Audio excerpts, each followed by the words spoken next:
Hello, everyone, and welcome back to the Red Path. You're watching the Skull Takers, and it is Dara and Brian here with you today. And we're going to be talking about the Gem City GT, which Brian was at recently, as was the beloved Jamie from the Red Path as well.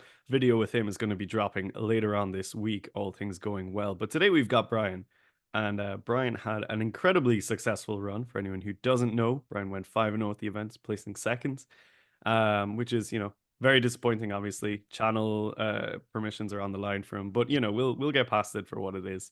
Brian, how are you doing, man? How are you feeling after that? I'm not feeling great. I got some of the they call it the con crud afterwards. I'm pretty sure throat's hurting pretty bad. I'm hoping it's not anything too severe to knock me out, but other than my head feeling like it's gonna blow up like emotionally and mentally, I'm great. And like that was a fun event. I really kind of like hit all my goals for the event. Got to talk to a lot of cool people, got to travel, got to see Jamie. Um, I had a great weekend. Yeah, man, nice. And I mean, you were going into this one and you were saying it was definitely a tough event, arguably tougher than the one you'd been at the previous week, right? Yeah, there was gonna be more people It was a and 100-person event, right? Or yeah, it was like 96 98, start or something. 97. Yeah, yeah. Yeah. And I mean, Rumble at the River was also a hard event. This event had all of the same top contenders and then some. Um, like Tundra Tactics, which is a very big American team. They're probably top five in the country teams. Sent a huge delegation over. Death and Glory was there. Um, of course, the Gem guys themselves, like there's several top 100 ELO players there. So I think we said 9 players in the room had golden tickets already. And That's a lot. American golden tickets are like pretty scary. Like those are scarce to come by. All of those guys have crushed GTs and yeah, it looked like a horrifying lineup. Yeah. And you brought the Orbi 2K to this event, right? Yep.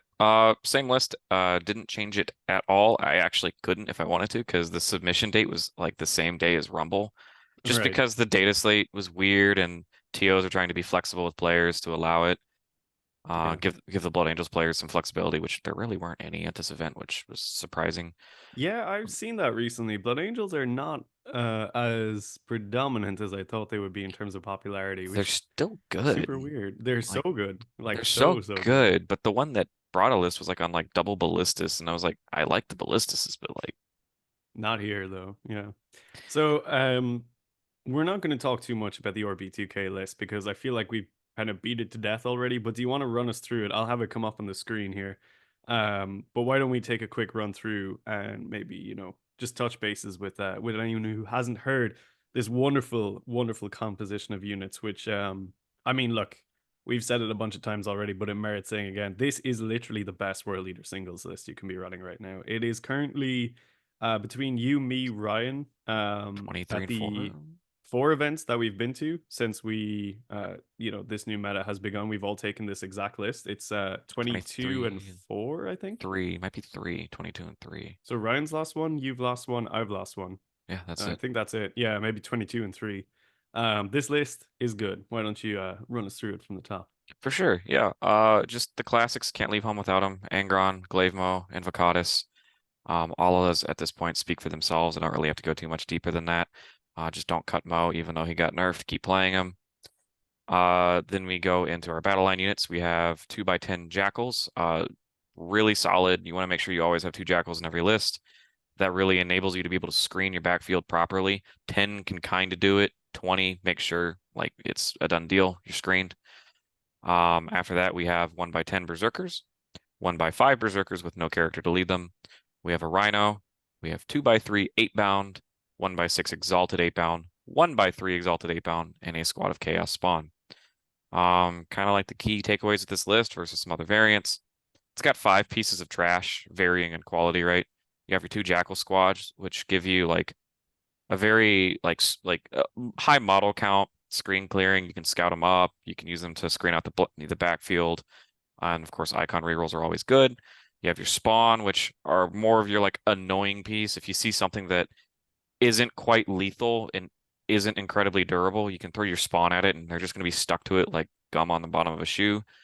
They're really good at that. They're really good at dying because they die really well because it takes a lot to kill them. And then you have your 5-man squad of berserkers, which is, I just look at as higher quality jackals at that point.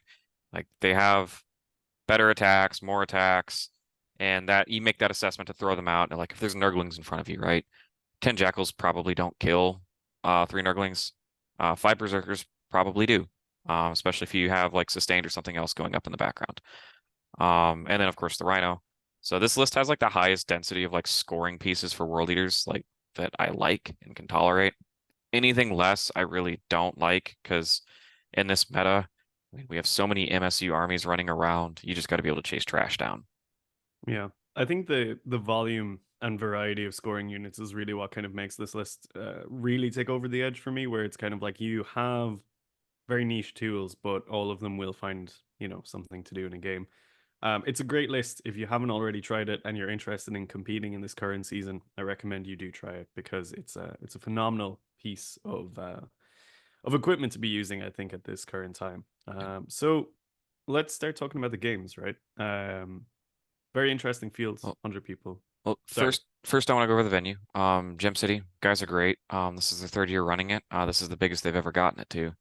And I want to just shout out to the TO, Mr. Roller. This is a charity event too. They raised $6,000 for St. Jude's, and I think they were going on like $17,000 total raised for charity. All proceeds go to charity. It's hosted at an Air Force base. The Air Force hotel is very accommodating. They love us. Venue was great. Hotel was great. Can't speak like any higher of like the TO and the crew there running it. And Tabletop Live are there. Tabletop Live were there. I'm on stream Your biggest twice. fans. Yeah. So you're on stream twice. We'll have the links down below, as always. And thanks again to John and the boys for putting on another amazing show and having our boy Brian up there on the stage taking heads. Yeah. At this point, you're a fairly regular member on their streams, right? Well, it just so happens that they live in Toronto and they travel to the Midwest for a lot of events. So there's a lot of Yeah. overlap in territory, and they like having me on because I mean, Anthony's a little biased because he's a world leader player. Yeah. So I mean, a little bit of favoritism there, but it doesn't hurt. No, it does not. And it's the battle report content that everyone keeps asking us for. If you want it, you gotta go to Tabletop Live to find it. But let's start talking about the events. So it was a 5 round event. Who have you got in battle round one? Round one, I pair into Christopher Blosser, who is on Adeptus Custodes. So I go right from getting my cheeks clapped by triple Warden bricks on stream at Rumble the River against Folger Piles, straight into the same thing. Triple Warden brick. This time it was Shield Host, so less brain hurty with reactive moves, but Yeah, no more stinky hit reactive hard. moves. It's just trade Unga Bunga for like more Unga Bunga. I don't know. He was a good player. The issue with Custodes though is they don't have that many units, and I kind of learned my lesson from the last game. And on this board where I got to position a bit better, I kind of just went for his weak spots and I took all of his extra little side scoring pieces. I went after he had jump captains going around, not jump captains, the bike captains flying around. I went out of my way to go run them down. I went to go run down the sisters and basically made it so he could only play the game with triple wardens, which do what wardens do. I locked down primary. It was taking hold. I was scoring 15 points a turn. I was keeping him to 5, building up this massive lead. And then it finally comes to the point where, like, yes, I have to answer him, or else he will just walk into my deployment zone, knock me off of objectives. So I threw the whole weight of my world leader army at him, and like once again killed like 3 wardens on 4s and 4s. So I like got Vietnam flashbacks to like my stream game, and I was like, not like this. And what was like a 40 to 50 point lead shrunk to by about like 10 points right towards the end. And I was really like, oh no, like I really don't think that matchup should be as hard as it is. But for me right now, I'm just cursed to not ever be able to kill a warden at a reasonable pace. And I get that 4-up feel no pains are 4-up feel no pains, but there's a certain point where like I need you to stop rolling 4s, man. Like Sometimes it do be like that. sometimes it do be like that. And I don't really have too much insights for this one because the Custodes World Leader matchup's quite straightforward at this point. Um, Best advice I can give is, yeah, go for their scoring pieces, right? They have especially the triple Warden brick's very popular right now. They're gonna have 3 units that are like 400 points apiece. So if you can just strand those units, you don't have to kill all of them. You just have to isolate them and pick off bunch, wolf pack them. Like I did all the right stuff. I put all 6 Exalted 8-bound and Angron into like 1 brick this time, but still only killed 2. And I was like, I just hate life. I just hate life. With +1 Oh, to wound and that's sustained, and I was like, I learned my mistake. I won't go for 3. I'll go for like 1.5. And that's incredibly cruel, but yeah. but it is what it is. He's a good player. I ended up finishing the game 95 to 72 after it just closed out right at the end. He just ran out of steam. But yeah, not really much to say about the first game. That was kind of my first game of the day. I was really groggy that morning. Fair enough. But that was that. Yeah, a bit of a freaky kind of start to the day, you know. Yeah, it was definitely Quite like disconcerting, I would say. I was like, okay, sweet, everything's going good. And I was like, oh no, everything's going wrong. And that Yeah. happens to me a lot in this event where just like my dice turned on me so much during this event. Mm-hmm. And made games a lot harder than they needed to be. And Oh then yeah. I also made my games a lot harder than they needed to be. But we'll get there. We'll get there. Boy, will we get there. So game one's down. I would say a solid win, but honestly, not really. It was definitely like Squeaky sketch. bum Like time, kind I, of. I Yeah, feel yeah, like I feel like it was definitely mine to lose, and the dice were like, you're gonna lose. yeah. And I was just like begging them, Yours to please, lose, like and you dragging tried them. to lose it, basically. Yeah. Yeah, it do be like that sometimes. Oh, Custodes, what a scary army. You can just like flip Man. the game so randomly. There's like some armies in the game that take variants out of the game, like your sisters, your Thousand Sons, your Eldar. And you can probably rank armies based off of how variable they are and how swingy they are. But when you reduce everything down to just 4s on 4s, like literally anything could happen.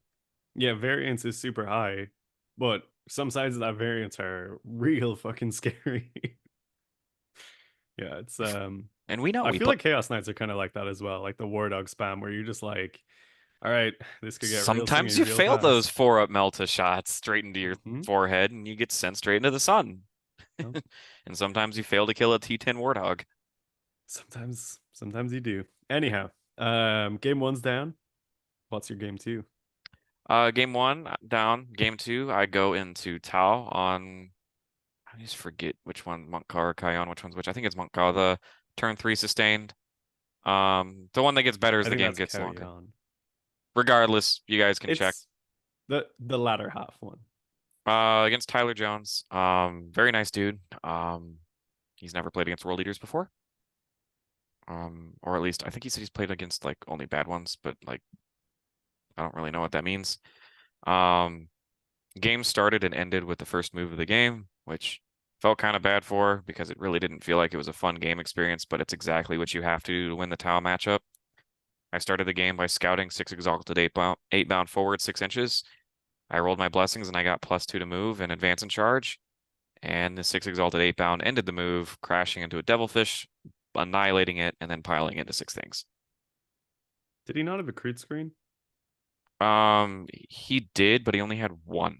And But you I can think still stretch that. I Like, outdropped him because this list actually has a lot of drops. I outdropped him. So he was trying to block the 3-man Exalted on the other side of the board.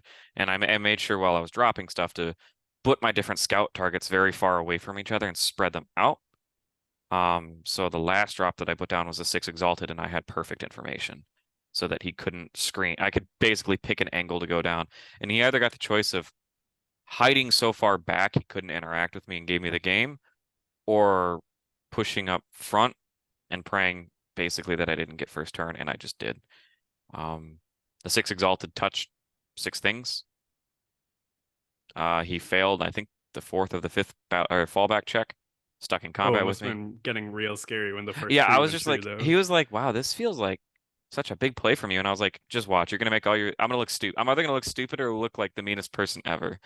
And he did fail the leadership check. I blew up everything I was touching. We go to my turn. I charge, pile into 6 more things. Mm, And I did it again. And then I did it again. And the 6 Exalted 8-bound pretty much won the game by themselves. yeah, Final score yeah. was 100 to 52. I mean, he did still pop breachers out and send Mo into the sun because breachers are still fucked up. Don't underestimate them. They hit hard, but At that point, I was just trying to get my points. The Exalted Eightbound tied up three-quarters of his army. Um, Potent. Potent. It's I strong. mean, like you said, it's what you have to do to win that game because otherwise it is a very, very difficult game. And I think I was like getting a little cheeky with him too at one point. Like we were still bantering and trying to like make the game fun, right? But he was just like, "Man, I hate being a monophase army." And I looked at him, I was like, "Yeah, it sucks, right? Doesn't it? Like, it feels like you can't do anything." And I was like, "Yeah, it really does." It's like you're Yeah. not gonna get sympathy from me. Very nice. So that was quite a comfortable win in that case. The old Yes. classic, you're trapped in here with me. Yep. I went from like Rocky gets up in the fifth round and beats the shit out of me, Custody player, to just winning the game on the first play, which World Eaters are just absolutely capable of. I think this is the first like Alpha Strike I've ever done in like 5 or 6 events. Like Yeah, I it feels like typically it's a don't. lot less common now, you know. Like the game knowledge is there to kind of prevent people from actually being alpha struck by world leaders. I haven't alpha struck someone in possibly this year, I would say. Yeah. Um, but sometimes you just don't have the capacity to screen them out, and sometimes, yeah, you will fail those no fallback checks. I mean, the thing is as well when you push them that hard, when you push six no fallback checks on someone, like they are statistically likely to fail like two or three of those. So it's not like particularly unsurprising, especially when it's like one of the gunline armies like Guard or Tau or Votan, where they're all generally LD7 as well. They should only make half of those. So I think it's like a very fair play, and I think sometimes people can be like, "Oh, this feels really bad." I'm like, "Well, if I touch enough things, like it just should happen." You And, know, like it's and it's not like it could keep me from touching a lot of things because Tau at this moment in time is very car parky, right? Like yeah, it is super he had car parky. 4 Devilfishes and 3 Sky Wraiths with a bunch of other small little like battle suits and Riptides hanging out and about. Like it's really hard on the wrong deployment to be able to hide from World Eaters completely. Or to be even able to prevent your units from like consolidating and touching a lot of different stuff. Like it is Correct. actually just difficult to do that. Especially if you've got the devilfish as well, where it's like, okay, cool, I like bang the devilfish. The guys have to jump out. They're gonna be within three of at least one guy, you know? Like you just can't Exactly. avoid this. So I don't know. I think it's a I definitely feel like the whole no fallback thing is a tactic that's getting used a lot more these days compared to like the start of the edition where everyone was like, "Oh, it's a funny thing that they have, but I never use it." And now I think a lot of people are like, "Actually, yeah, I'm gonna bet the house on this one trick." But it's like it is coin flippy. It's a very big die roll. That It's is feast or famine. Like I don't think it's coin flippy if you do it to like 3 to 4 units though. correct. But Then like I what you have did done it. is not coin flippy. But I when have you gamble the game on one, yes, yeah. that's a bad idea. I mean, I've been in the situation a couple times now, especially Thousand Sons. It's really fun to do it too, as well. Oh God, That's like don't the I did it in Gaelcon. It's honestly the best, and then you get doom bolted anyway. yeah. All you do is guarantee funny vortex man can't shoot your friends. That's Yeah, it. that's true, but it's just like, aha, I have you trapped, and then Magnus walks around the corner and he's like, no, you fucking don't. Six's altered 8 pound should be able to tank 2 Doom Bolts. They're not gonna they're not gonna feel good Depends if afterwards. they roll a double six on the doom bolt, they're getting Oh. fried. Yeah. But Anyway, strong one. all right. That brings us into our next game. It does. Against I think it was Josh, was his name. Another World Eater pilot. Very familiar with the faction, champion of the faction. Good guy. Can just say that I had an absolute positive game with him. Um, he was on And the World Eaters as mirror, well. the And the mirror, mirror. which is Oh, extremely stressful. I I walked up love to the the mirror. table as a joke now. Whenever I see a World Eater player to mirror, I like a gentleman's code, no Angron revives, like gentleman's agreement before the game starts. Obviously, no, we didn't do that, but I don't think like Angron didn't. Neither Angron died till turn 5.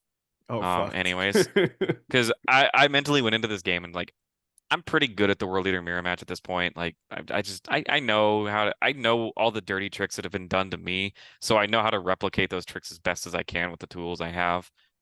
Um, and I looked at him, I was like, I don't feel like getting scammed by a 666. So I like went out of my way to make sure I never interacted with his Angron for the entire game. I Yeah. was like, I will not let you revive him. But that's how you do it, though. I feel like if you go for Angron in the mirror and you kill him too early, you're just actually like maximizing the likelihood that you're going to get a You diminishing return kind you of could just win on the situation. spot, or he could Yeah. fight on death, kill you, and then revive himself, and then you're just Hmm. like, wow, I lose the game. And that's Yep. exactly how that mirror can go. It can be super coin flippy if you enable it, but I didn't let it get that far. Game opened up and it was Fog of War, so he could not use. I got first turn, No and heroics. exactly he could not Bingo. heroic. So the first thing I did is I picked my 5 berserkers, scouted them 6 inches up the board, advanced and charged them. I threw up Feel No Pain too, I think, and no fight on death. I threw up fight on death. I had fight on death, advance and charge turn 1, which is really weird. Turn 1 That's blessing a kick. combo. It's That's a fucking mirror weird. match combo. I think I auto advanced the berserkers 12 inches up the board after scouting them 6 inches just to charge his jackals. He got a bunch of jackals up in the front. I charged them, killed all of them, and I did it right in front of his exalted ape and let them watch because they could heroic intervene, but I wanted to make sure they could see. And that's just It's taking about advantage of sending a message. exactly. And it was about and like I was taking advantage of fog of war, right? Like obviously Hmm. don't ever do that if your opponent can't heroic watch out for heroic interventions. But the key for me, honestly, for winning the mirror match is the jackals, right? They're Yeah. what they zone the other opponent out, and they're the ones that force the bad trades. And I was like, berserkers are just like, I want to pick up these jackals. I don't want them dead. And 10 jackals on 10 jackals, I don't think 10 jackals kill 10 jackals. I really It's pretty don't. dicey. With Yeah. with sixes and then fives, Mm. like it could just you just probably don't kill them. So I was like, I need to send something that's just gonna kill him. So the 5 berserkers went out and did it, and I took the other 20 jackals that I had, and I made sure I stickied my or my home objective, and I pushed them out, and I like started to box him into his own deployment zone with the jackals. And he did have a positioning error. I didn't pile in the berserkers, but with how they were set up, he didn't have advance and charge turn 1, so he couldn't get around my berserkers with his 6-man exalted ape bound brick, and he was stuck looking at committing a 3-man 8-bound brick to killing the jackals, which he didn't want to because I would just immediately clap. I kept my Angron polar opposite side of the room from him. I just made sure they stayed like this the whole time.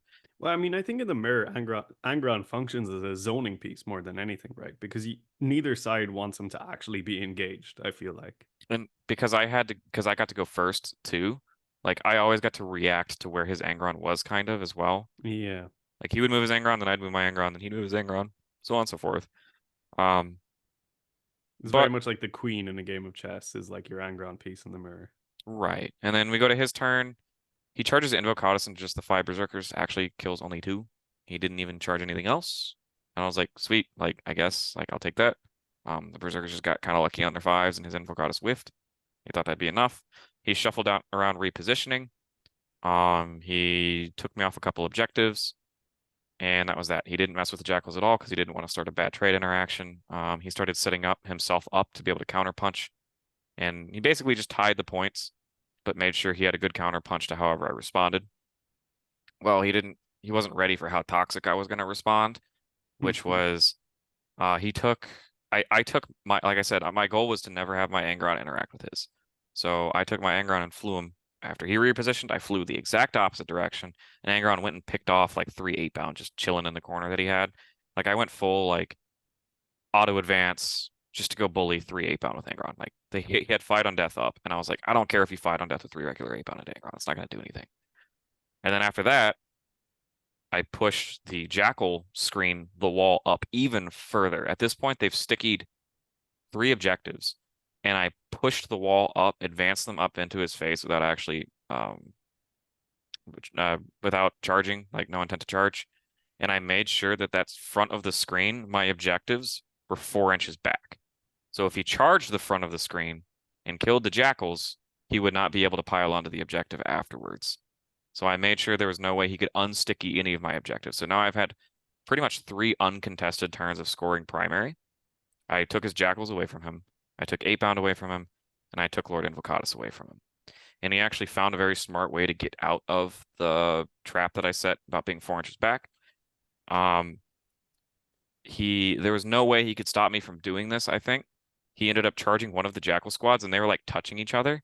And I was like, oh shit, you have a way to like pile onto the objective. So I rolled to heroic intervene my jackals further into his face.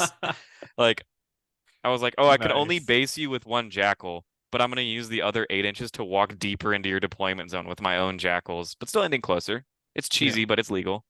And like he just looks down and he's like, your jackals are like 10 inches deep in my deployment zone right now. I don't know what's going on.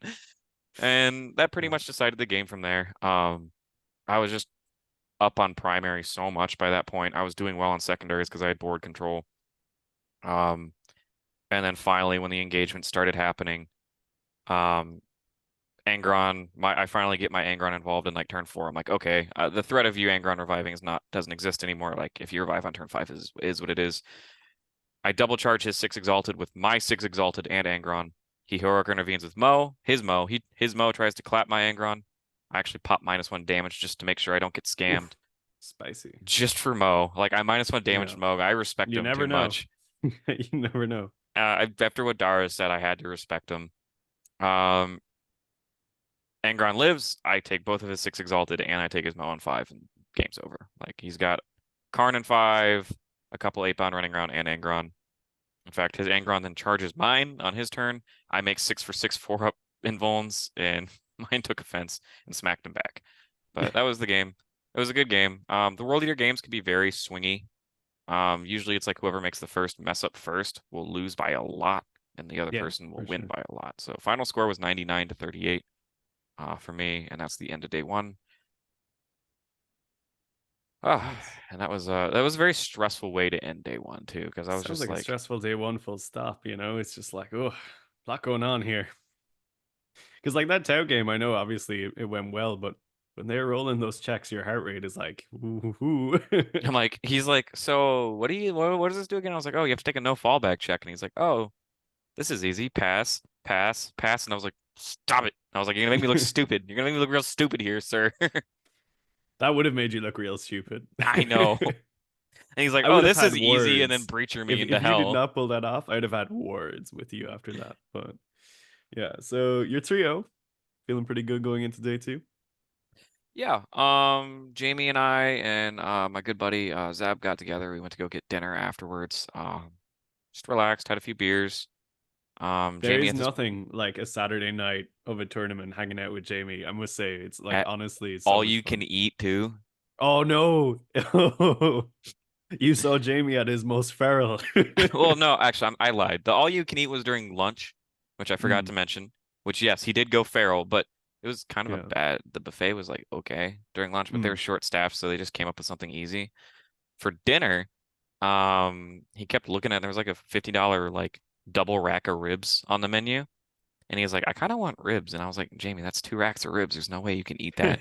And then he just like looked at me and squinted. And I was like, oh no, Yeah, that was yeah. I like challenged his honor. You don't challenge Jamie in those situations. You will lose. Nope. So Yeah. Jamie ended up only getting the full rack, not the double rack. Mm. So, I mean, and I got the half rack and he still ate some of the ribs off my plate because I eat like a God bird. damn. Mm. Especially like every time after I 3-0 or if I'm at an event, I usually get pretty nervous. Yeah, you got So, the kind of like jitters and stuff because you're thinking about the next day. You can't really decompress. It's a- tough. and it's Um, for you, you get the pairings usually like the night. yeah, we always get them the night before. Never. So I'm looking at who I can possibly pair into. So That's you're pretty like, annoying. oh, I have to pair into this person. How do I beat them? I'm like, I could pair into any of these 10 people. How do I beat them? And by Mm. the way, 6 of them are Death Guard. And it's just like, ugh, just ugh. And all of them are running 18 Death Shroud. Like it was just ugh. I'm jealous though. Like I said, I love hanging out with Jamie, especially on the Saturday night. It's just like such good And times. when he stayed in the venue, so I mean he was allowed to get as belligerent as he wanted at that point Nice. too. So it was fine. Like the bar was attached to the hotel. So Sweet. Yeah. so yeah. So That going into day two, so full this of is where ribs, full yep. of hope. A little bit of sleep Mm. and trying to wake up as fast as I can in the morning. This brings us onto my first stream game of the day. And just as like a warning, the TO got very, very sick, like with the plague, and that's exactly where I think I got it from. And I was feeling a little, and I was like shaking his hand and hugging him and all sorts of stuff like during day 1. And then day 2, I start going downhill. I think at about like towards the end of this round, I'm like, I don't feel good. Like I went to go eat food and I just couldn't put it down. I was just like, something's not right. But Uh-oh. um, in this game, this is the first of the two stream games that I have against a very nice player. Thomas, he's on Chaos Demons. Um, I am a demon player myself, somewhat. Like I've played demons in 10th several times. I'm pretty familiar with what they do. I'm a firm believer that that matchup's just horrible for Chaos Demons. I've played like really like you got to keep them honest and keep them pressured, which is what I tried to do. I'm a And firm believer that that's the hardest matchup for World Eaters. But hey, we'll have our disagreements. and you know what? It could be. I'm just very comfortable with that army because I myself I've played it a lot. Mhm. Um, he gets first turn, I think. Yeah, he gets first turn, and the only thing he does is shove the Great Unclean One and three Nurglings into the middle of the board. And this is the 4-up Feel No Pain Great Unclean One. And I'm like, well, shit. And he hit everything else from me. And this was a primary that I think I was trying to remember. No, this was Linchpin. So this is a Linchpin, primary where okay. you can Yeah. score a lot of points by sitting in no man's land, right? And you can score a lot of points, especially towards the end of the game. I think they nerfed it a little bit, but Demons on Linchpin is quite scary. it is I don't know quite what you scary. think. They can take 4 objectives at the end of the game. Yeah. So my thought process was like against Chaos Demons and against these uppy downy armies, you just have to pressure them an insane amount. Even if it looks like it's bad trading, taking their game pieces away from them early really limits what they're able to do. Because like you noticed he had 4 greater demons and a few lesser demons, right? If he doesn't have those lesser demons, he can't both kill you and score points, right? And for me, the Nurglings were always going to be a nuisance throughout the game, right? They are going to give me -1 to hit at any point in the game, and they're going to make my math for killing Shalaxi or Be'lakor like really bad. The Great Unclean One basically reads, um, it's going to score max points on Linchpin no matter where it is the entire game. I looked at that thing as a walking, like, if I let this live, my opponent will score 20 extra points this game. It's just going to sit on an objective, exist. It's going to either demand that I answer it right now, where he cannot punish me as hard as he can, or I let it live and he gets 20 points. And I went with the kill it now, like kill it dead. So I threw Angron, 6 Exalted, and 3 8-bound kind of at those 2 bricks. And he left me a nice gap in a way that allowed me, and it sounds fucked up to say, but I screened Angron with 6 Exalted 8-bound, which is Yeah, like, that was fucked. When you did that, I was like, oh, it's right, but I hate it. but I was like, the worst he can do to me. And I was like, I was actually impressed by his shooting a bit. I didn't expect him to pick up the 3 8-bound in shooting. I was like, the worst he can do to me is pick up 6-man Exalted 8-bound and the 3-man regular 8-bound. And in my head, I'm taking like 300 points from him, and this is like a 150 point down trade for me. But then what it would have required, and which it did require from him to be able to pull that off, was to pull all of his other assets out into range of Angron, who was like guaranteed safe because he had like a double layer screen. He had the 6 Exalted screening, and then he had the 3-man screening behind in front of him too. Um, for him to be able to pull off killing all of that, he had to shove everything in the middle of the board, which is exactly where I wanted it to be. Be'lakor is ass in melee, so I was like, okay, Angron can now beeline for Be'lakor, try to punk him off the board, and Mo can go head hunting for a greater demon. And now he's down 3 greater demons. My solo 8-bound squads are running around the board cleaning up his trash. He has so few trash, and now I'm in a position to take 3 of his 4 greater demons from him, or 3 of his 5. And that's exactly what happened. Mo just took the Bloodthirster out back and like kind of did it. Like Mo didn't. Mimo walked up for that moment. Well, no, I think Mo only did. No, Mo did like 9 damage, and then the Yeah, he didn't Berserker's kill the wounding on Bloodthirster. 4s. Yeah, But the yeah. Berserker's wounding on 4 is like the wood chipper. Just The Berserker, like the Bloodthirster, barely died from my memory. It was like, no, he died by a lot. did he? Oh, I thought he barely I died. only rolled half of the Berserkers and he died. Oh, okay, There were still gotcha, gotcha, 20 gotcha. attacks in the tank coming. Right, right, right. Um, Be'lakor lives Angron. Whatever. Angron smack or Be'lakor smacks back and does like 4 damage. Whatever. The Soul Grinder, I had to give him at least a good interrupt, or else he was going to. I didn't want to feel scammed out of Angron, so I Hmm. did kind of bait the interrupt into the 8-bound. His Soul Grinder interrupts kills some 8-bound. Because I mean, Be'lakor shouldn't kill Angron like ever, but he just can. Like I've been clapped by a Vashtor, by shit talking Vashtor. I didn't feel like getting clapped by Be'lakor. Yeah. So I was like, pick between probably not killing Angron or a good interrupt over here. And I didn't want to lose because Angron got scammed. Um, I positioned in a way that Shalaxi couldn't then get Angron. He couldn't play the mission anymore. The Soul Grinder eventually did just go down. I think Angron just went around headhunting greater demons. And that He had is a pretty free game in that one. and that was all enabled because of the 6 Exalted 8-bound trade at the very beginning, right? Mm. I just relied, I was like, Mo and Angron can carry me. I just need to make sure that they have the best opportunity possible to punish my opponent, which is exactly what the 6 Exalted 8-bound plate did. It looked really sketchy, but I kind of was like running the simulation in my head and I was like, I think this works out for me. If I just commit this now, then that's exactly what I did. Because like any world where I let that Great Unclean One sit on the middle objective and just exist, I feel like I lost that game. I thought it was a very ballsy play. I was watching, and I'm pretty sure I said in chat something along the lines of, "I'm not feeling confident about Brian's position right now." Yeah, so many people were messaging like, "Man, I really thought you were on the back foot the whole time," and I was like, "Huh?" It's just Yeah, it in my it. head, I was I think the cruising. game looked a lot worse than it actually was because I would say the plays you made were controlled risks, but looking at the board state and not knowing your thought process looked like extreme risks. Like when you dumped into the Guo, I was just like, I would not do this. Like straight up, I would just be like, he's there, fine, I'm elsewhere. Like, But like, then he scores 20 points, and now there's demons no, deep I striking where know, they I want. know. Yeah, it's just the well, I think the way that it worked out is because you set up that layer of I will do this thing. I'm okay giving up 150 points of a down trade, but Angron's going to be safe, and I'm confident I can win this game with Angron and Mo as my two tech pieces. And I think doing that is what enables you to actually win the game rather than making that high risk commitment play in the first turn. Because like in the end, it didn't really end up being that high risk because you still controlled what you lost, right? Yeah, and the only misplay in the game that I really didn't like, which it didn't matter, VP wasn't a tiebreaker. I made them at the very end. I was like, I hate Shalaxi existing on my home objective. I control 4 objectives on this table, and it's linchpin, and I'm not maxing primary each turn. And I was like, that felt wrong.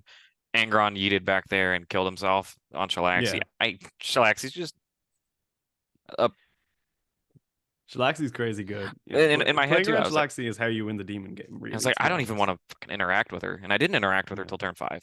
And anything she touched died, and I was like, sure, you can have it. It's dead. Just as long as it's not Angron or Mo, we're fine. yeah. Yeah, it was an interesting one. I think that's a really I actually think that's a really good game to watch in terms of like if you watch this video and then go watch that game will view a lot differently than if you watch that game without this video because otherwise you'll just be like, what is Brian doing? This is such a crazy play. Now I know you talk through your thought process in the game, but you kind of say all that stuff after it's happened, so people will not will initially be like, "Oh, like this is crazy." And I think you did control the tempo of the game after that first play very well. Like he very much like, you know, shoved forward and was like, "I'm dictating the game pace," and then you were like, "No, you're not. I am." And it worked out. And then from there, it was like a cascade. So I did think like while I was very nervous watching the first battle rounds, I definitely got a big sense of relief like after battle round 3 when I was like, okay, Brian is actually like in control of this. It looks crazy, but it's gonna be fine. But yeah, I don't know, man. I just find that game really stressful. Like not your game specifically, just demons, because They demons lack. So the thing about demons that makes them so weird is they lack damage. They really do. They can't table you in one turn, but they can exist wherever they want to be to kill whatever they need to kill. So if you can dictate what they have to kill versus what's best for them to kill, that is how you control the flow of the game. From if that makes sense, right? it does, it does. Yeah. Like they want to play a 5 turn game. They want to slowly pick you apart. They want to go score points at their own pace, and they want to regenerate their wounds, their lost wounds. Like they absolutely want to play a 5 turn game. You just kind of gotta smack them in the mouth as fast as you can and bait them into playing the game. Yeah. You will play And the game don't whether make you any like it or positioning not. mistakes that allows them to drop in right behind you or something. Nani. But yeah, so 4-0 going into round 5. How you feeling? I'm Nervous? feeling very like Unwell? I'm starting to feel a little unwell, but like I'm still there. Like I wasn't sick, guys. It's just that feeling you get where you just like, yeah, I know I'm sick now. Like I can feel it coming. Like your head starts like getting a little warm in just the right way. Like you can feel it coming. I'm still functional. But when what made me more sick, honestly, was looking at the potential pairings that I could have, which, oh my God, they were toxic as hell. I either got to play against triple Mutalith Thousand Sons again, which I actually would have preferred that matchup. I think that was like my most preferred one. That should be pretty On free, right? Not free, but when I go down the list of the next ones, like we either had that or a rematch against Folger, which should have been funny. Back-to-back GTs rematch on the final That stream I would table. have actually really liked to see that. Yeah. But in my mind, I was just like, I've already been scammed by pseudo scammed by wardens this event. I don't really want to get scammed a third time in a row. Like I don't Hmm. fours on fours, just I don't want to deal with it anymore. So it's like I don't want to deal with that. Then there's the 200 guardsman list, which I was just like, I lose if he goes first. Which if And you anybody's probably lose if he goes second. if anybody's gonna sit here and look me in the face and tell me that horde armies have a legitimate excuse to exist in this game, go watch the stream game from game three game three. I think it's either two or three. I think it's three, where that 200 guardsman list plays against one of the other really good players in the room and doesn't even roll dice. Like he's not trying to attack. Like he does to like kill nurglings and stuff. He does to like pick up drones and stuff with plasma. But after that, he just stops rolling dice and starts advancing and out OCing and blocking and move blocking and screening. And yeah, it's all super technical, but I just knew I wasn't going to have fun if I played that game. Like it's quite literally go first and lose simulator if he goes first. Um, they'll just screen you, stand 4 inches back so you'll never be able to pile through. The triple Aquilon too, just to make sure you're super annoyed. I didn't really want to deal with that. Then there was like 218 Death Shroud lists. I was just like, ugh, just like, ugh.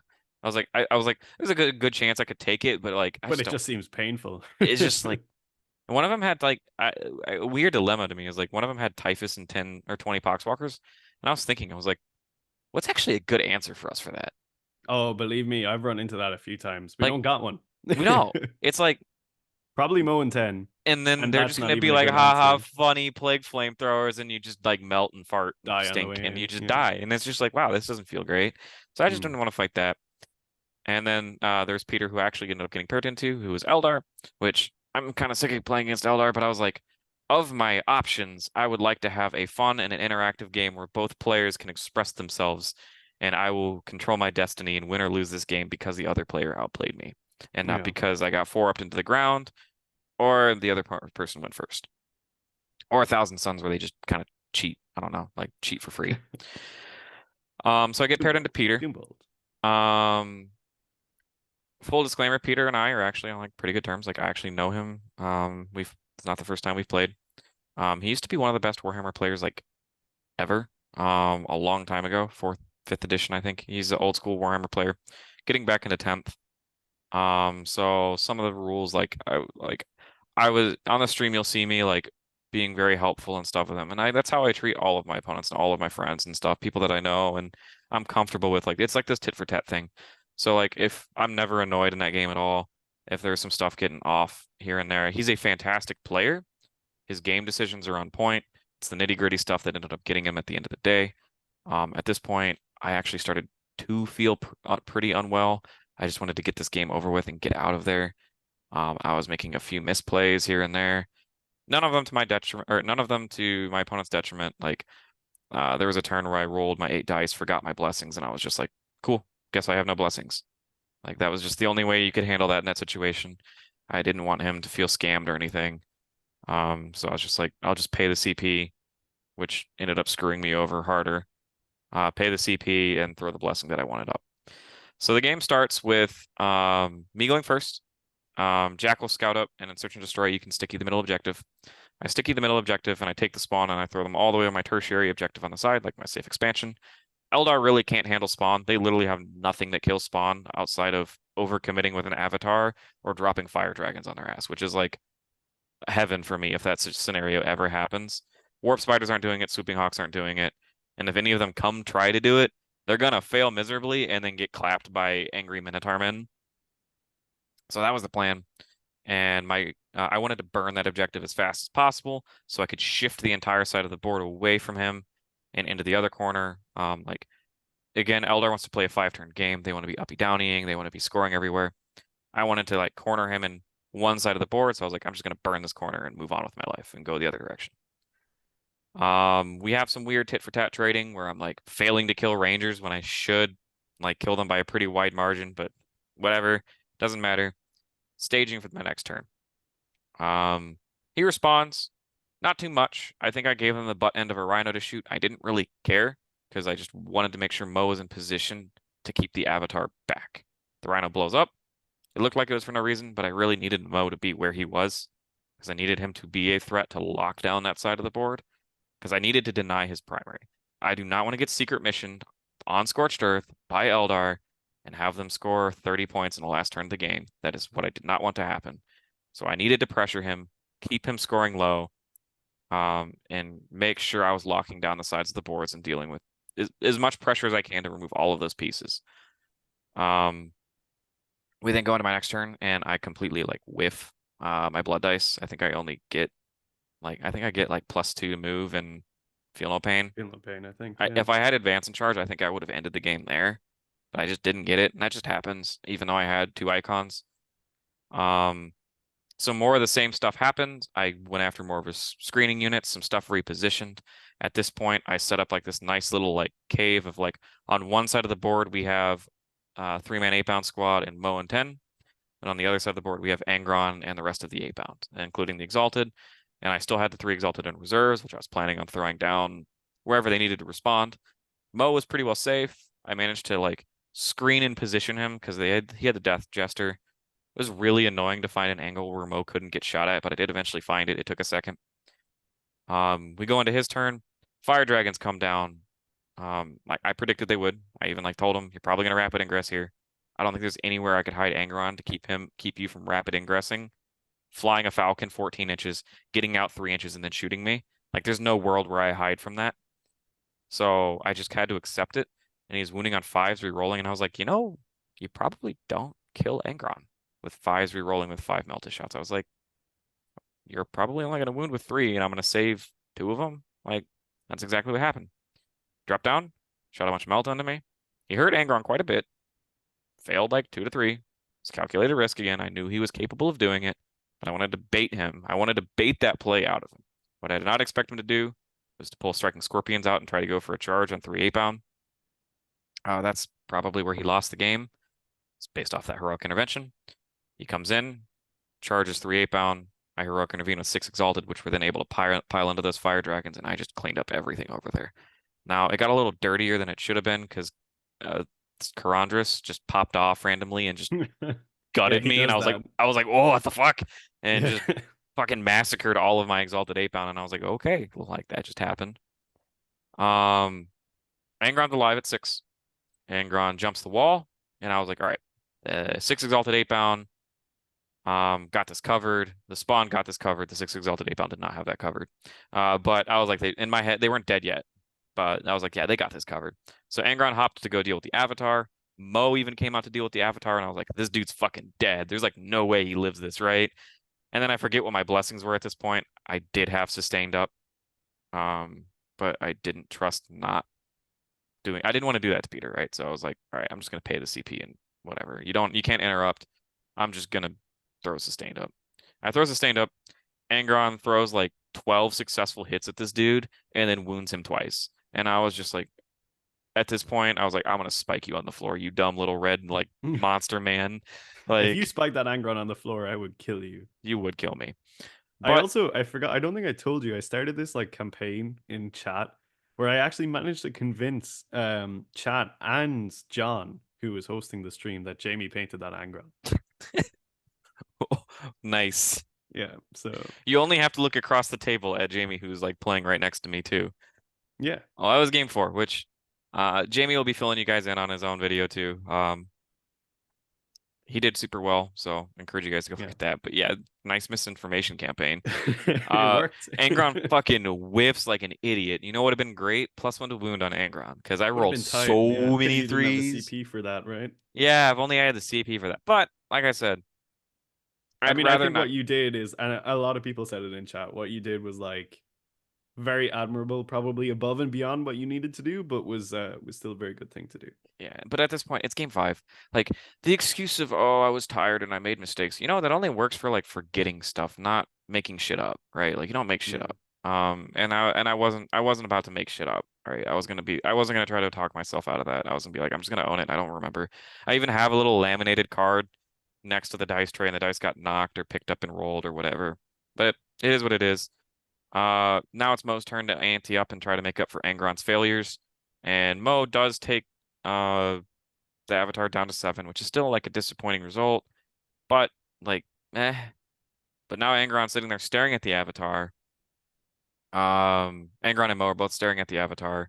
He's still alive. He hasn't swung yet. He chooses to sweep into the Berserkers, kills like 6 of them because he's pretty confident he can kill Angron in shooting. Angron's only at 6 wounds. Little did he know, I have hot dice. So I completely whiffed on my go turn. And then he has his slapback turn. Like he could table me right now, right? That's what's going through my head. I was like, Mo and the Berserkers are fucking dead. Angron is at 6 wounds and is staring at like 5 bright lances, and he's almost dead. Karandra's picked up 4 exalted 8-bound on the other side of the board. I was like, this is going very poorly and unnecessarily so. Like I thought I was tabling him this turn, and I just didn't accomplish anything I wanted to get done. I wanted the Avatar dead. I wanted him shoved in his deployment zone. I wanted Fuegan and Karandra's dead, but whatever. And then he dumps his entire army shooting into Angron. He makes the risk to not try to fall back with the Avatar because Didn't his he base. battle shock?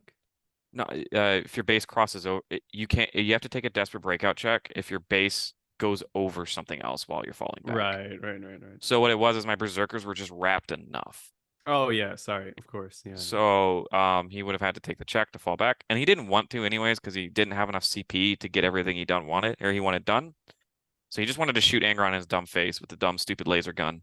Well, the dumb stupid laser gun like whiffed, and the bright lances started whiffing because he was -1 to hit, hitting on 4s with the Inari rerolls. Like that was actually super swingy, and then I was saving on 4s. I think Angron failed, and I CP rerolled into a success. I was like, I just need to try to scam him right now with this. Um,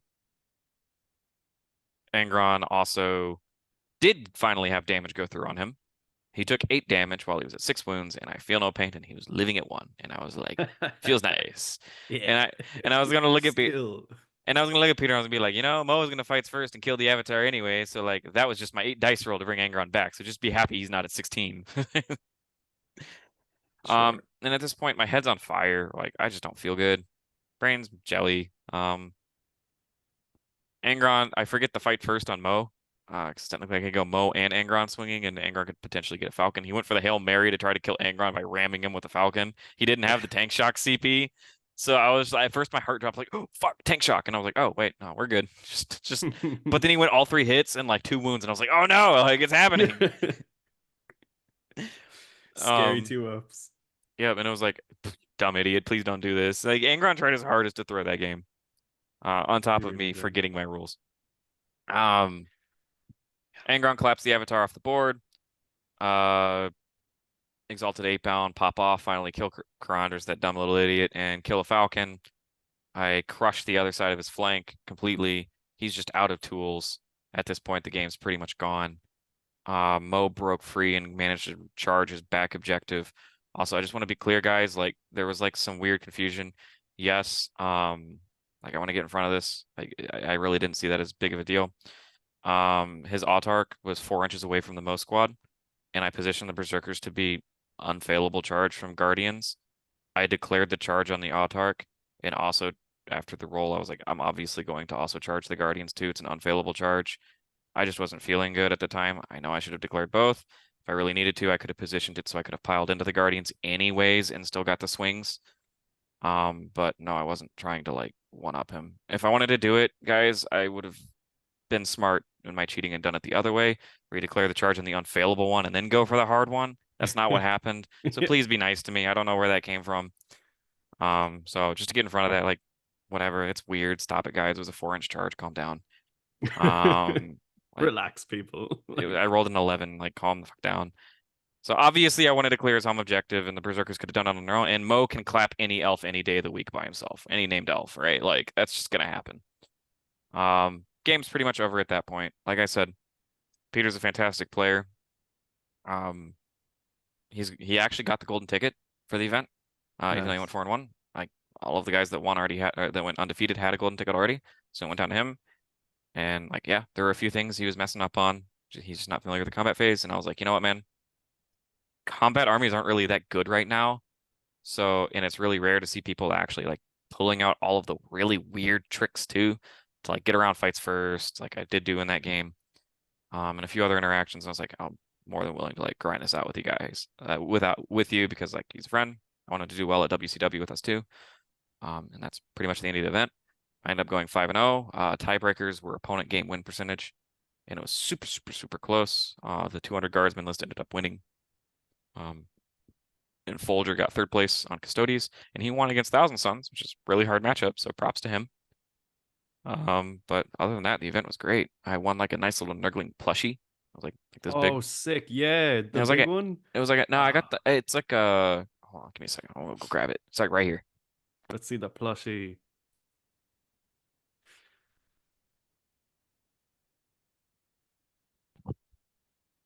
No, I didn't get the big one, but I got like the medium one. It was like Oh my God, it's horrific.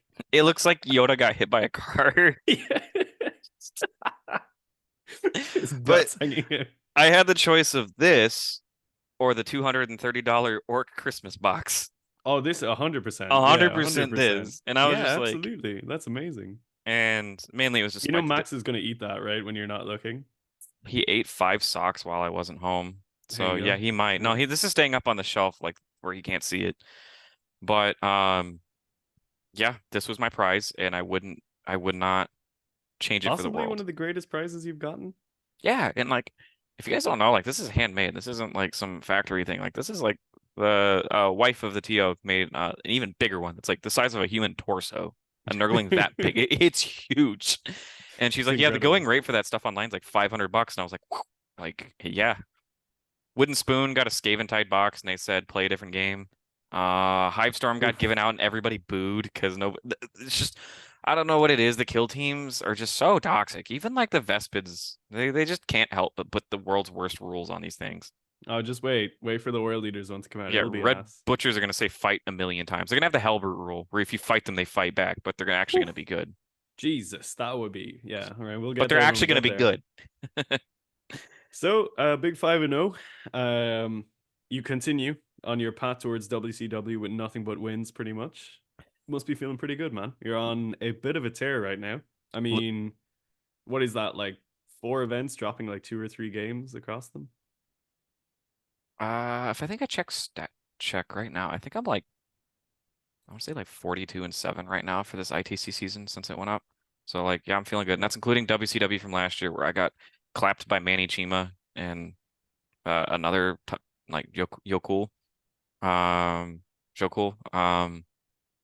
Like I'm in a good mind state for WCW. I'm gonna be honest. I don't think my chances of winning the event obviously are not very high. I'm not playing the right army if I'm going to be trying to be the world champion of the world, right? Like best in faction world leaders is absolutely my goal. I want to go have a good time with the army that I love. I want to go enjoy and celebrate the hobby. Um, Sisters in guard right now are just toxic and really good. Doesn't mean they're unbeatable guys. They absolutely can be beaten, but I don't know if I can take a David Gaylord with triple Aquilons. That's gonna suck. That would be tough. But yeah, So what have you got coming up? What's next on uh, the agenda? next, I'm just chilling, getting some last minute painting done for WCW. Um, Hopefully it'll be fun. We're all gonna meet up with a bunch of friends there. Have a good time. After that, I'm kind of going on, like, I'll be honest, I'm gonna go on a world leader vacation. Like, I'm tired, boss. Like, let me rest. No. I'm gonna go play with We need the my Night clips now. Lords for a little bit and until LVO. I did sign up for LVO, guys. I'll be going to LVO. Which it's like late January. So that's what I got coming up. Um, Nice. I'm just I'm excited because I feel like I've worked really hard to get where I am with the faction right now throughout the year. I'm happy with my progress. I'm hoping that I think my last 2 performances will probably put me back at top ITC, which doesn't mean I'm the best in the world, but it definitely feels like I grinded for those tournaments. I feel really comfortable with my performance. I'm happy with what I've done. And now I just want to go relax and have fun with some of the top players in the world. And I'm not gonna Hell yeah. lie, I don't. I'll be happy if I go 6-2 again and match my same record. Fair. That would be very admirable. So yeah, I mean, elsewhere on the red path, we've got hopefully Skull Takers with Jamie coming up this week as well to recap his run at Gem. I'll be at Broadsword this coming weekends. Another big major in Ireland, one of the biggest ones. I'll be repping the RB2K, and I don't know, who knows what could happen there. I could possibly do some things there, which could be quite interesting for an episode of Skull Takers next week. And then we obviously are in the hype build up time towards WCW, where we're going to be hyping up our boys, Ryan and Brian. We're going to be doing a couple of really fun live stream based things to get the excitement building for WCW. So, And also, I want to come out and say, guys, I apologize for the charity stream not happening. I was really sad. My car was packed with all sorts of stuff. My breast scorpion actually broke on the way there. oh, for Um, fuck's sake. I don't, it's just breast scorpions in transportation. It They just just doesn't go. break. They just Which break. bit broke? One of the legs popped off, but it was an easy Yeah. glue. You can't tell. Uh, but Jamie and I had some crazy lists put together. We're still gonna probably do the stream. It just unfortunately can't be in person. The tabletop live guys are Canadian, and crossing into America can sometimes be challenging. And sometimes you get held up at the border because you have a lot of scary looking equipment in boxes. So like they were pretty thorough with checking it more so than usual. So the time estimate was off. That's why, guys, I'm really sorry. Like we tried to hype it up, but just life happens. We'll try to make it up. I know, like Dara said, we got some streams coming up. We'll Yeah. probably dedicate one of them to just charity in general, just because we said we would. Yeah. So Possibly around Christmas time or something. We'll do like a Christmas special. and we'll probably do Um, St. Jude's just for Gem, just kind of follow in the same steps as them or something like that. Sounds good. Alrighty. You want to close this one out for us, so Brian?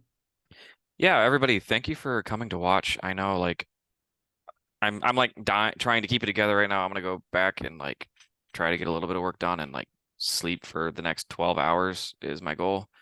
And like hopefully I wake up without all this gone. But thanks for sticking around with us, guys. Seriously, the RB2K is really good right now. We are putting up really good results with it. I know the world leader meta is looking kind of down right now. I think we put up like a 41% win rate, followed by like a 49% win rate. But that doesn't mean that the army can't perform well. We are You still a just have to be very good. Just just have play to be. good for fuck's sake. I know. I mean, the army does reward skill expression, guys. So like, seriously, don't be hard on yourselves. Go out there and really No, grind be for it. hard on yourselves. Improve. Get better. Well, I meant like Sign up to our Patreon. We'll help you get better. we will help you get better. So I'll like, make you get worse. I'll force you to play non-grind. Then you'll learn what a bad win rate is. a good cop, bad cop kind of coaching. Hmm. So yeah, like, subscribe, do all the good stuff. And if you want some more help, feel free to like sign up for the Patreon. Feel free to ask questions too. Like usually we'll give out free advice and stuff. Um, Thank you guys for allowing events like this to happen. Really appreciate the channel's like kind of blowing up right now. So I just want to say I really appreciate all of our viewers at the moment. Hell yeah. But got anything else, Dara?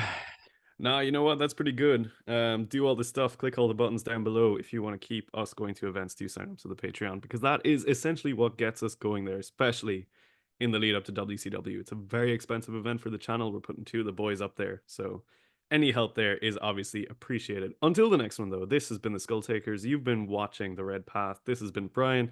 I've been Dara. We'll catch you all for the next one. So stay healthy, stay safe, and kill, maim, burn.